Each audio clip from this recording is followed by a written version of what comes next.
आप अकेले खड़े हैं, आपके दोस्त कहाँ हैं? कौन सुमेर? वो फौजी आदमी है, रमशम पी के कहीं पड़ा होगा। आप भी तो पीते होंगे। पीता हूँ, मगर आज पीने की जरूरत महसूस नहीं हुई। वैसे ही बहुत नशा है। कैसा नशा?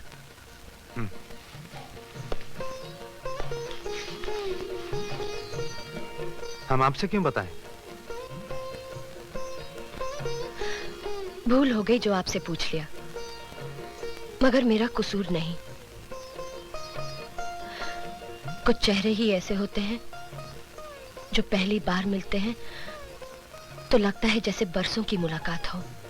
जी हाँ, कुछ चेहरे ऐसे होते हैं।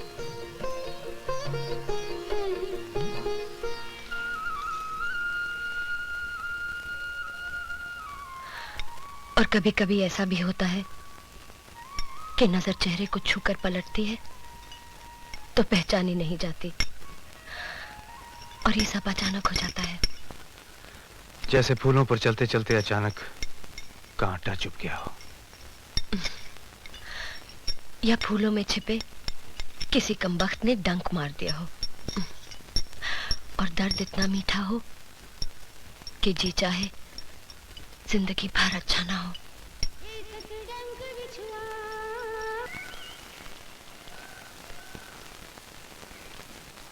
अच्छा दादा, चलता हूँ। आओ, तैयारी हो गई? हाँ, हो ही गई दादा। अरे तू इतना परेशान क्यों है? अफसरी करने जा रहा है, मजदूरी थोड़ी करने जा रहा है। ये बात नहीं है दादा, दरअसल प्रिया को छोड़ के जा रहा हूँ ना। अरे वाह, अभी से ये हालत? अभी तो घर से बाहर कदम रखा नहीं और उदासी शुरू हो गई। अरे दादा, मैं कहाँ उदास हूँ? प्रिया तो औरत है ना, और भगवान ने औरत को एक इतना बड़ा हथियार दिया है जिसका कोई तोड़ नहीं। उसकी आंखों में भरे हुए आंसू दादा। ये बातें किसे समझा रहे हो राजन? तुम जानो या मैं? दादा तो आजाद पंछी हैं, जिस हवा में चाहे उड़े, जहां चाहे दाना चुग लें। ठीक कह रहे हैं आप। ना कोई जिम्मेदारी, ना कोई बंधन, अकेली जान। अकेले क्यों?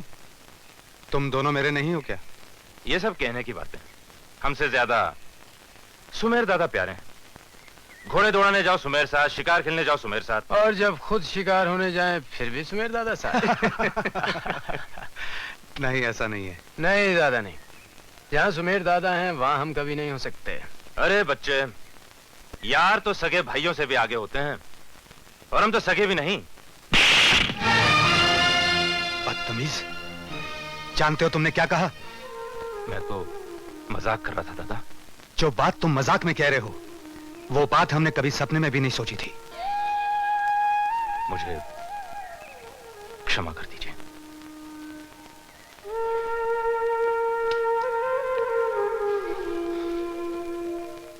क्षमा तो मुझे मांगनी चाहिए। हाथ उठ गया तुम पर।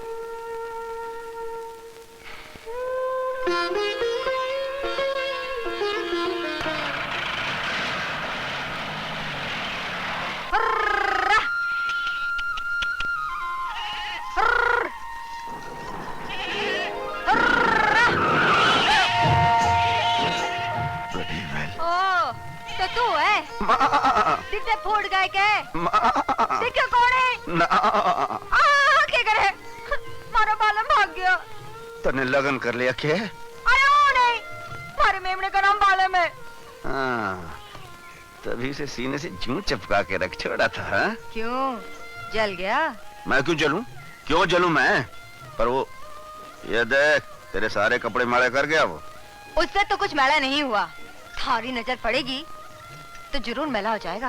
अरे मेरी नजर की बात क्या करे है? मेरी नजर तो ऐसी है कि कच्ची खली पे पड़ जाए तो कली फूल हो जावे फूल। ओए ओए ओए ओए ओए। अरे थारी नजर पेड़ पे पड़ जाए तो 15 साल तक फल को ना आए। पेड़ वेड़ की बात तो मैं को ना जानू। हाँ, तन्ने में एक बार निहार के देख लू ना तो तन्ने फल भी आवे, फ्रूट भी आवे। बात करता है, सपना ही देख तू। ये सारा सामान लेकर कहाँ जा रही है? ये तो मैं अपने साहब के साथ ड्यूटी पे जा रही हूँ। कितने दिन वास्ते? हाँ, कोई 7-8 दिन तो लग ही जावे। 7-8 दिन? मेरे जाने से तू उदास लग रही है। थारे लिए तुम्हारा कौन लगे? चल परदेसी वालम ड्यूटी पर। इतना तो बोल गई, तुम्हारो कौन लागे?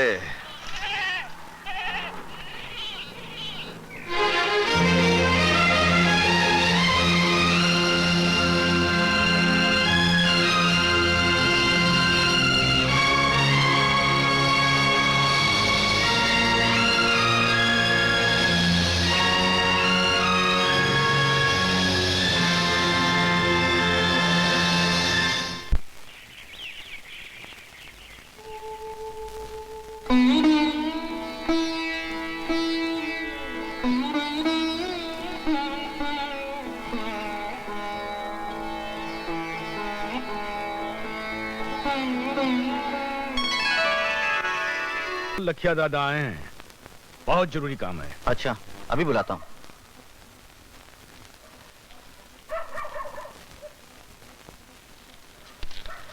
खमागणी हुक्म। इतनी रात गए सरपंच जी? मगनी। बैठिए बैठिए। खैरियत तो है? माफ करना हुक्म, जो रात में तकलीफ दी, पर खबर इतनी जरूरी थी कि सुबह का इंतजार न कर सका। सीधा शहर से आ रहा हूँ। क्या बात है? सफेद टोपियां वाला ने कुर्सी संभाल ली, नए नए कानून बना दिए, घोड़ा गधा सब बराबर। पहलियां क्या बुझा रहे हो सरपंच जी? कौन सा कानून पास कर दिया है? कुछ कहने से पहले जबान जल जाए, पर के बताऊं हुक्म, कानून बोले है जमींदारी खत्म।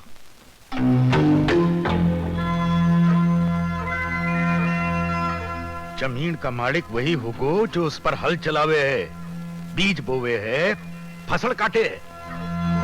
ऐसा नहीं हो सकता। ये कानून हम पर लागू नहीं हो सकता। कानून वही रहेगा जो सदियों से चला आ रहा है। एक राजा, एक प्रजा, एक जमींदार, एक रियाया। लखिया दादा कहा ना बोले हुक्म, पण ये जो नए नए राजा बने हैं ना, इन्हें कौन समझावे? ये तो कहें कि इतना इतना बीघा जमीन से ज्यादा कोई न रख सके, और जिनके पास ज्यादा जमीन है वो रैयत को दे दे। वो नहीं हो सकता। और होगा भी नहीं बा साहब, हमने सब सोच लिया है। क्या मतलब? जरा हम भी तो सुने। मैं आपको बाद में बताऊंगा बा साहब। अरे सरपंच जी कौन से पराए हैं? अपने ही हैं, इनके सामने कह डालो। वकील साहब से कह के पिछले बरसों के कागज खरीद लें, सब जमीन सगे संबंधियों के नाम करवा दें। जब हमारे नाम ज्यादा रहेगी नहीं तो छोड़नी कौन सी पड़ेगी। विचार तो अच्छा है, मगर अधिकारी मान जाएंगे? छोटा मुंह बड़ी बात हुकुम। अधिकारी कौन? पटवारी और कानून गो ने मैं संभाल लेसी, और जिलाधीश ने आप। हाँ, ठीक है। ठीक है सरपंच जी, ठीक है।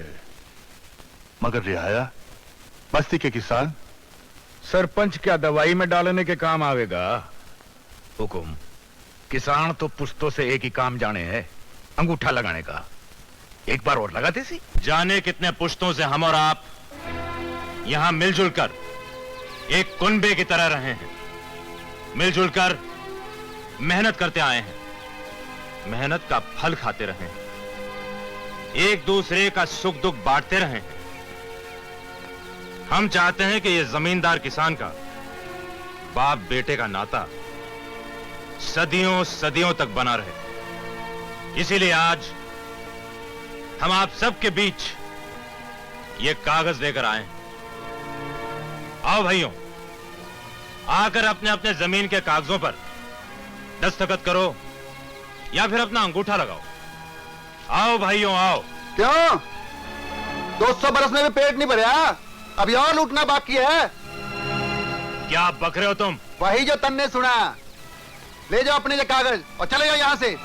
कोई किसान अंगूठा नहीं लगावेगा। तुम अपनी बात करो, सबकी तरफ से बोलने का तुम्हें कोई हक नहीं है।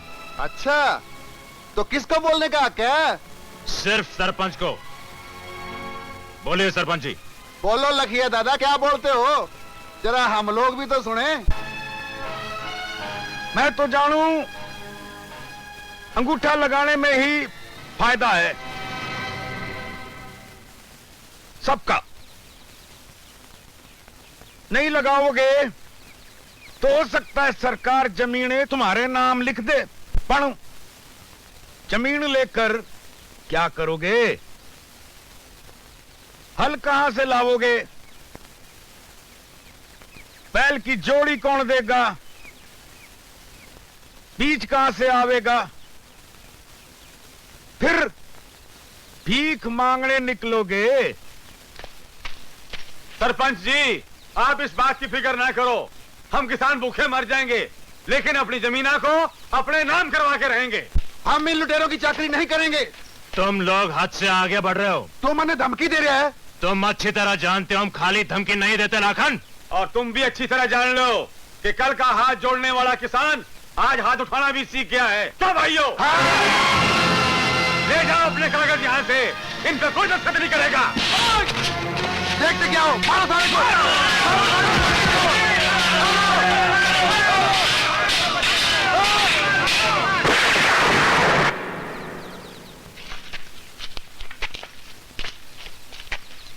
मारो।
खमागणी बा साहब, एक बात बताइए, अपने बच्चों में और दूसरों के बच्चों में फर्क नहीं होता? माना कि भाई और बहन के बच्चे भी अपने बच्चों की तरह ही होते हैं, पर फिर अपने बच्चे तो अपने ही होते हैं, है ना? इसे जवाब दीजिए बा साहब। कल को देवन या राजन के बच्चे होंगे तो उन्हें गोद में उठाकर मुझे वो खुशी नहीं होगी जो अपने बच्चों को गोद में लेकर होती है? कहिए ना बा साहब, आप कुछ कहते क्यों नहीं? बोलिए ना।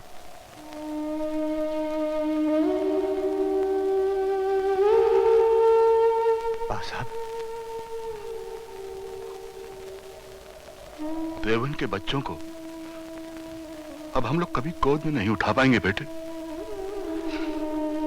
कभी नहीं। क्या मतलब?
क्या हुआ?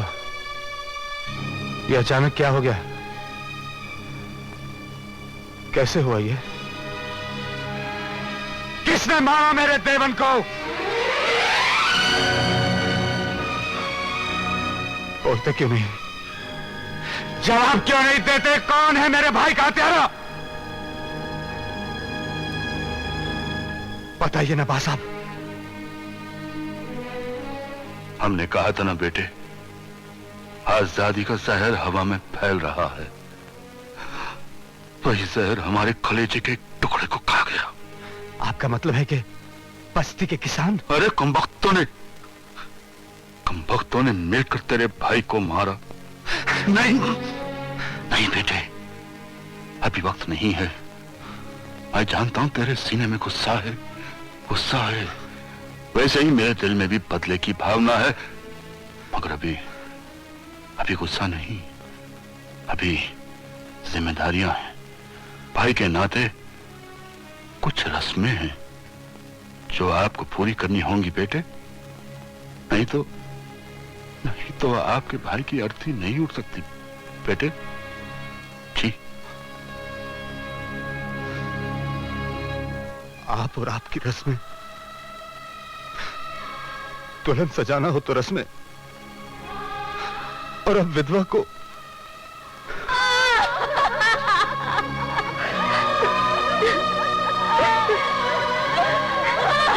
छोटी बहू से कहो कि बड़ी बहू को परिक्रमा करवाए।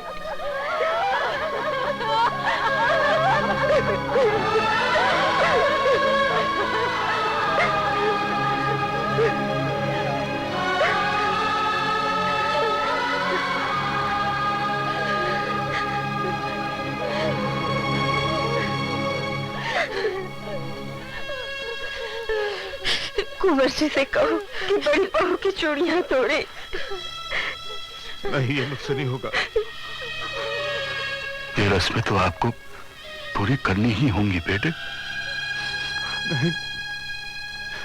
अपने कलेज पर पत्थर रखकर अपना फर्ज अदा करो बेटे। हाँ बेटे।